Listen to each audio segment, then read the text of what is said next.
Drugs ਤੇ drone ਦੀ ਗੱਲ ਕਰੀਏ ਸ਼ਰਮਾ ਜੀ, ਬੀਐਸਐਫ ਨੇ ਸਰਹੱਦ ਕੰਟਰੋਲ ਕੀਤੀ ਹੈ ਕਿ ਫਿਰ ਇਹਦੇ ਰਾਹੀਂ ਜਾਂ ਇਹਦੇ ਜ਼ਰੀਏ ਪੰਜਾਬ ਕੀਤਾ? ਬਿਲਕੁਲ ਜੀ, ਬੀਐਸਐਫ ਨੇ ਵੱਡੇ ਦਾਅਵੇ ਕੀਤੇ ਨੇ, ਆਪਣੇ ਅੰਕੜੇ ਪੇਸ਼ ਕੀਤੇ ਨੇ 2-3 ਸਾਲਾਂ ਦੀਆਂ ਕਾਰਵਾਈਆਂ ਦੇ। ਜੀ।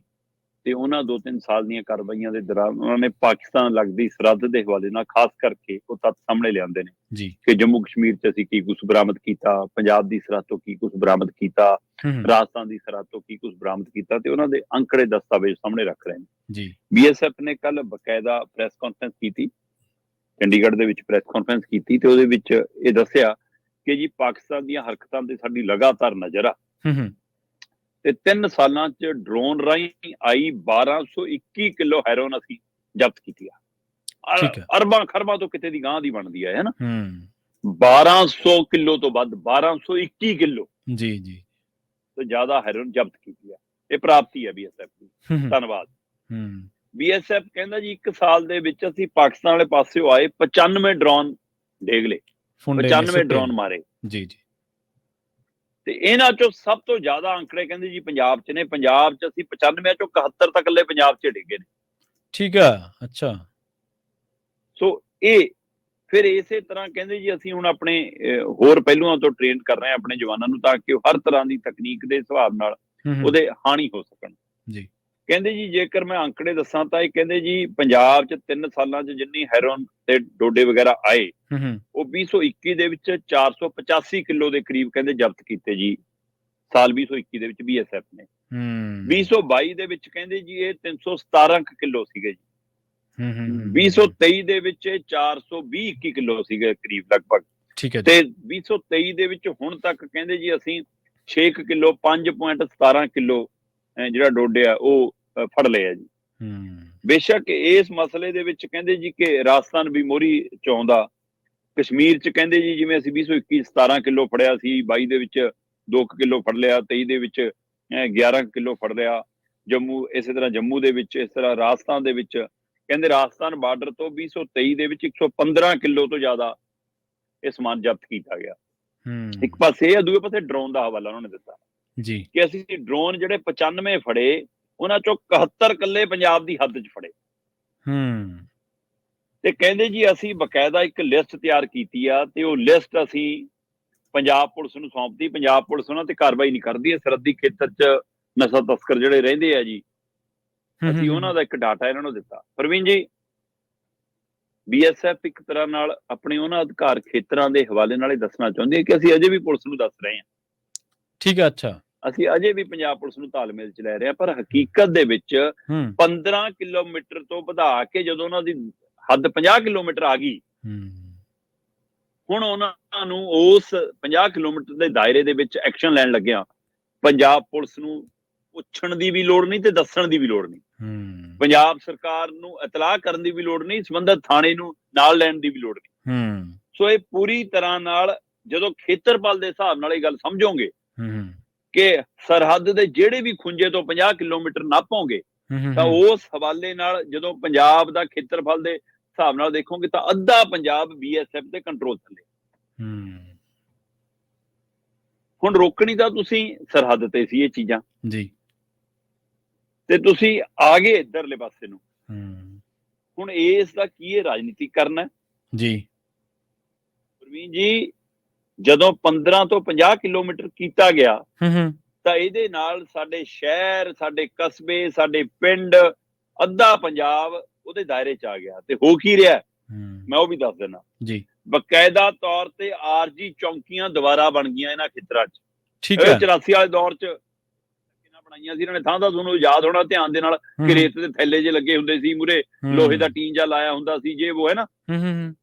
ਉਦਾਂ ਦੀਆਂ ਆਰਜੀ ਚੌਂਕੀਆਂ ਬੀਐਸਐਫ ਦੀਆਂ ਅੱਧੇ ਪੰਜਾਬ 'ਚ ਬਣ ਗਈਆਂ ਜੀ। ਸਰਹੱਦੀ ਖੇਤਰ ਦੇ ਹਵਾਲੇ ਨਾਲ ਜਿੱਧਰੋਂ 50-50 ਕਿਲੋਮੀਟਰ ਆਈ ਜਾਓਗੇ, ਤੁਹਾਨੂੰ ਇਹੋ ਜਿਹੀਆਂ ਆਰਜੀ ਚੌਂਕੀਆਂ ਨਜ਼ਰ ਆਉਣਗੀਆਂ। ਮੋਬਾਈਲ ਚੈੱਕ ਪੋਸਟਾਂ ਬਣ ਗਈਆਂ। ਠੀਕ ਹੈ। ਇਹਦੇ ਨਾਲ ਨਾਲ ਅੰਦਰੂਨੀ ਇਲਾਕਿਆਂ 'ਚ ਸਿੱਧੇ ਰੂਪ 'ਚ ਦਬਦਬਾ ਵੱਧ ਗਿਆ। ਬੀਐਸਐਫ ਦੇ ਕੰਟਰੋਲ 'ਚ ਆ ਰਿਹਾ ਏਰੀਆ, ਉੱਥੇ ਦੀ ਪੁਲਿਸ ਦੀਆਂ ਸ਼ਕਤੀਆਂ ਘਟਾ ਦਿੱਤੀਆਂ ਗਈਆਂ। ਠੀਕ ਹੈ, ਦੇਸ਼ ਦੀ ਸੁਰੱਖਿਆ ਦਾ ਮਸਲਾ ਹੈ ਜੀ, ਦੇਸ਼ ਦੀ ਹੱਦ ਦਾ ਮਸਲਾ ਹੈ, ਸਰਹੱਦ ਦਾ ਮਸਲਾ ਹੈ, ਅੰਤਰਰਾਸ਼ਟਰੀ ਸਰਹੱਦ ਹੈ। ਚੌਕਸੀ ਹੋਣੀ ਚਾਹੀਦੀ ਹੈ। ਪਰ ਸਵਾਲ ਇਹ ਹੈ ਕਿ ਜੇ ਡਰੋਨ ਉਸ ਪਾਸਿਓਂ ਆਉਂਦੇ ਨੇ, ਜੇ ਹਥਿਆਰ ਉਸ ਪਾਸਿਓਂ ਆਉਂਦੇ ਨੇ, ਹੈ ਨਾ, ਜੇ ਹੈਰੋਇਨ ਨਸ਼ਾ ਤਾਂ ਉਧਰੋਂ ਆਉਂਦੇ ਨੇ ਜਾਂ ਕੁਝ ਭੈਟੀਏ ਉਧਰੋਂ ਆਉਂਦੇ ਨੇ, ਤਾਂ ਫਿਰ ਮੂੰਹ ਇੱਧਰ ਨੂੰ ਕਿਉਂ, ਉਧਰ ਨੂੰ ਹੋਣਾ ਚਾਹੀਦਾ ਨਾ। ਤਾਂ ਮੂੰਹ ਤੁਹਾਡਾ ਉਸ ਸਰਹੱਦ ਦੇ ਪਰਲੇ ਪਾਸੇ ਨੂੰ ਹੋਣਾ ਚਾਹੀਦਾ ਜਿੱਧਰੋਂ ਕੁਝ ਆਉਣਾ ਵਾਲੇ ਪਾਸੇ ਨੂੰ। ਮੈਂ ਇਹ ਨਹੀਂ ਕਹਿੰਦਾ ਕਿ ਹਾਂ ਜੀ ਇਹ ਰਾਜਸਥਾਨ ਦੇ ਵਿੱਚ ਵੀ 50 ਕਿਲੋਮੀਟਰ ਹੈ ਜੀ, ਗੁਜਰਾਤ 'ਚ ਵੀ ਹੈ ਜੀ, ਉਹ ਕਹਿਣਗੇ ਜੀ ਜੇ ਸਾਡੇ ਸੂਬੇ 'ਚ ਤਾਂ ਤੁਹਾਡੇ 'ਚ ਹੋ ਗਿਆ ਫਿਰ ਕੀ ਹੋ ਗਿਆ। ਪਰ ਇੱਕ ਖਾਲੀ ਮੈਦਾਨ ਤੇ ਇੱਕ ਰਹਿਸ਼ੀ ਖੇਤਰ ਦਾ ਹੋਰ ਹਿਸਾਬ ਕਿਤਾਬ ਹੁੰਦਾ ਜਨਾਬ। ਪੰਜਾਬ ਤੇ ਸਾਡੇ ਤਾਂ ਤਾਰ ਦੇ ਪਾਰ ਵੀ ਖੇਤ ਨੇ, ਹੈਗੇ ਨੇ, ਬਿਲਕੁਲ ਜੀ, ਤਾਰ ਦੇ ਪਾਰ ਵੀ ਖੇਤ ਨੇ, ਤੇ ਉੱਥੇ ਵੀ ਕਿਸਾਨ ਵਿਚਾਰੇ ਬਹੁਤ ਮੁਸ਼ਕਲਾਂ 'ਚ ਨੇ, ਤੇ ਤਾਰ ਦੇ ਉੱਤੋਂ ਹੀ ਸਾਡੇ ਪਿੰਡ ਸ਼ੁਰੂ ਹੋ ਜਾਂਦੇ ਨੇ।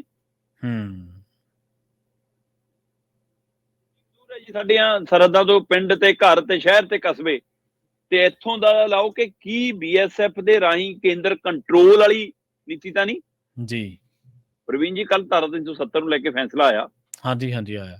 ਮਾਨਯੋਗ ਅਦਾਲਤ ਦੇ ਫੈਸਲੇ ਤੇ ਅਸੀਂ ਕੋਈ ਟਿੱਪਣੀ ਨਹੀਂ ਕਰ ਰਹੇ, ਪਰ ਪੰਜਾਬ 'ਚ ਇੱਕ ਚਰਚਾ ਚੱਲੀ ਕਿ ਧਾਰਾ 370 ਹਟਾਉਣਾ ਇੱਕ ਵੱਖਰਾ ਪਹਿਲੂ ਸੀ, ਸੂਬਿਆਂ ਦੇ ਹੱਕ ਹਕੂਕ ਖੋਹਣਾ ਇਹ ਵੱਖਰਾ ਪਹਿਲੂ ਹੈ। ਕੀ ਉੱਥੋਂ ਦੇ ਲੋਕਾਂ ਦੀ ਰਾਇਸ਼ੁਮਾਰੀ ਹੋਈ ਜੀ? 2 ਸੂਬੇ ਬਣਾ ਦਈਏ ਜੀ ਜੀ। ਲੋਕਾਂ ਦੀ ਰਾਇਸ਼ੁਮਾਰੀ ਹੋਈ ਕਿ ਭਾਈ ਤੁਹਾਨੂੰ ਹੁਣ ਕੇਂਦਰ ਸ਼ਾਸਿਤ ਪ੍ਰਦੇਸ਼ ਬਣਾ ਦਈਏ, ਯੂਟੀ 'ਚ ਬਦਲ ਦਈਏ, ਦਿੱਲੀ ਵਰਗੀ ਸਥਿਤੀ ਕੇ ਕਾਇਨ ਨੂੰ ਵੋਟਾਂ ਕਰਾਵਾਂਗੇ, ਪਰ ਰਹੂਗਾ ਯੂਟੀ ਜੀ। ਉਸ ਤੋਂ ਬਾਅਦ ਪੰਜਾਬ 'ਚ ਚਰਚਾ ਚੱਲੀ ਕਿ ਕੀ ਜੰਮੂ ਕਸ਼ਮੀਰ ਤੋਂ ਬਾਅਦ ਅਗਲਾ ਪੜਾਅ ਪੰਜਾਬ ਤਾਂ ਨਹੀਂ ਹੋਊਗਾ। ਅੱਧਾ ਪੰਜਾਬ BSF ਦੇ ਰਾਹੀਂ ਕੰਟਰੋਲ ਹੋ ਗਿਆ, ਤੇ ਅੱਧੇ ਪੰਜਾਬ ਨੂੰ ਕਹਿੰਦੇ ਜੀ ਖੋਰਾ ਲੱਗ ਸਕਦਾ ਹੈ। ਠੀਕ ਹੈ, ਅੱਧਾ ਪੰਜਾਬ ਟੋਕੜਿਆਂ ਦੇ ਵਿੱਚ ਵੰਡਿਆ ਜਾ ਸਕਦਾ ਆਲੇ ਦੁਆਲੇ। ਪਠਾਨਕੋਟ ਵਾਲੇ ਏਰੀਆ ਦੀ ਖੂਬ ਚਰਚਾ ਚੱਲਦੀ ਹੈ, ਕਾਗਜ਼ੀ ਪੱਤਰੀ ਇਹਦੇ ਬਾਰੇ, ਮਤਲਬ ਸਰਕਾਰਾਂ, ਰਾਜਨੀਤਿਕ ਧਿਰਾਂ, ਸਿਆਸੀ ਪਾਰਟੀਆਂ ਆਪੋ ਆਪਣੇ ਜੋੜ ਤੋੜ ਲਾ ਰਹੀਆਂ ਕਿ ਪਠਾਨਕੋਟ ਦੀ ਕੁਝ ਬੈਲਟ ਦਾ ਹਿੱਸਾ ਜੇ ਜੰਮੂ ਕਸ਼ਮੀਰ ਨੂੰ ਦੇ ਦਈਏ ਤਾਂ ਜੀ ਜੰਮੂ ਕਸ਼ਮੀਰ 'ਚ ਹਿੰਦੂ ਬੈਲਟ ਮਜ਼ਬੂਤ ਹੋ ਜੂ, ਹੈ ਨਾ, ਤੇ ਇਧਰੋਂ ਪੰਜਾਬ ਦੇ ਲੋਕਾਂ ਨੂੰ ਉਧਰ ਕਰ ਲਾਂਗੇ, ਪੰਜਾਬ ਥੋੜਾ ਹੋਰ ਛੋਟਾ ਹੋ ਜੂ। ਇੱਧਰ ਜੀ ਚੰਡੀਗੜ੍ਹ ਕੱਲੀ ਯੂਟੀਓ ਹੈ, ਇਹਨੂੰ ਜੀ ਦਿੱਲੀ ਵਾਲੀ ਯੂਟੀ ਬਣਾ ਲਓ, ਇੱਥੇ ਵੀ ਇੱਕ ਮੁੱਖ ਮੰਤਰੀ ਬਣਾ ਲਿਆ ਕਰਾਂਗੇ, ਹੈ ਨਾ।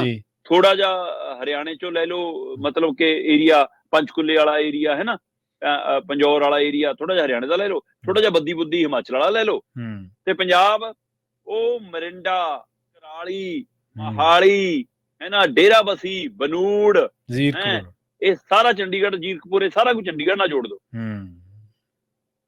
ਤੇ ਜੋੜ ਕੇ ਚੰਡੀਗੜ੍ਹ ਇੱਕ।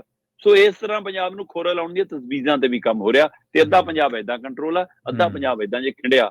ਤਾਂ ਇਸ ਲਈ ਇਸ ਪਹਿਲੂ ਤੇ ਚਰਚਾ ਹੈ ਕਿ ਕੀ BSF, ਜਿੱਥੇ ਇਹ ਸਵਾਲ ਇਹਨਾਂ ਦੇ ਅੰਕੜੇ ਦਰੁਸਤ ਕਰਦੇ ਨੇ ਕਿ ਹਾਂਜੀ ਇਹ ਪੁਲਿਸ ਨਾਕਾਮ ਰਹੀ ਜਾਂ ਪੁਲਿਸ ਦੀ ਮਿਲੀ ਭੁਗਤ ਰਹੀ, ਇਸ ਲਈ ਅਸੀਂ ਕਾਰਵਾਈ ਕਰਨੀ ਪਈ, ਇਸ ਲਈ ਅਸੀਂ ਫੜੇ ਨੇ, ਸਾਡੀ ਪ੍ਰਾਪਤੀ ਹੈ। ਮੈਂ ਕਹਿੰਦਾ ਧੰਨਵਾਦ ਜੀ ਤੁਹਾਡਾ, ਪਰ ਤੁਸੀਂ ਦੇਸ਼ ਦੀ ਸੁਰੱਖਿਆ ਲਈ ਹੋ, ਕਿਸੇ ਰਾਜਨੀਤਿਕ ਧਿਰ ਦਾ ਹਥਿਆਰ ਨਾ ਬਣੋ। ਇਸ ਦੇ ਉੱਤੇ ਚਰਚਾ ਹੈ ਪੰਜਾਬ ਦੇ ਵਿੱਚ ਕਿ ਭਾਈ BSF ਰਾਹੀਂ ਕੇਂਦਰ ਕੰਟਰੋਲ ਕਰ ਰਿਹਾ, ਅੱਧਾ ਪੰਜਾਬ ਕਰ ਲਿਆ, ਤੇ ਅੱਧੇ ਪੰਜਾਬ ਨੂੰ ਏਦਾਂ ਵੰਡਣ ਦੀ ਵੀ ਤਜਵੀਜ਼ ਦੀਆਂ ਚਰਚਾਵਾਂ ਨੇ। ਇਹ ਅਹਿਮ ਪਹਿਲੂ ਹੈ। ਪੰਜਾਬੀ ਸੂਬਾ ਮੰਗਦੇ ਮੰਗਦੇ ਪੰਜਾਬੀ ਕਿੱਥੇ ਆ ਗਏ ਸ਼ਰਮਾ ਜੀ? ਇਹਨੇ ਦਹਾਕਿਆਂ ਦੇ ਵਿੱਚ ਉਹਨਾਂ ਗੱਲਾਂ, ਉਹਨਾਂ ਮੰਗਾਂ ਤੇ ਗੌਰ ਤਾਂ ਕੀ ਹੋਣੀ ਸੀ। ਉਹਨਾਂ ਮੰਗਾਂ ਦੀ ਆੜ ਦੇ ਵਿੱਚ ਜ਼ੁਲਮ ਹੋ ਗਿਆ, ਉਹਨਾਂ ਮੰਗਾਂ ਦੀ ਆੜ ਦੇ ਵਿੱਚ ਬਥੇਰਾ ਕੁਛ ਹੋ ਗਿਆ, ਪਰ ਫਿਰ ਵੀ ਪੰਜਾਬੀ ਹਲੇ ਵੀ ਆਪਦੇ ਹੱਕ ਸੱਚ ਦੀ ਗੱਲ ਕਹਿਣੋਂ ਟਲਦੇ ਨਹੀਂ, ਡਰਦੇ ਨਹੀਂ।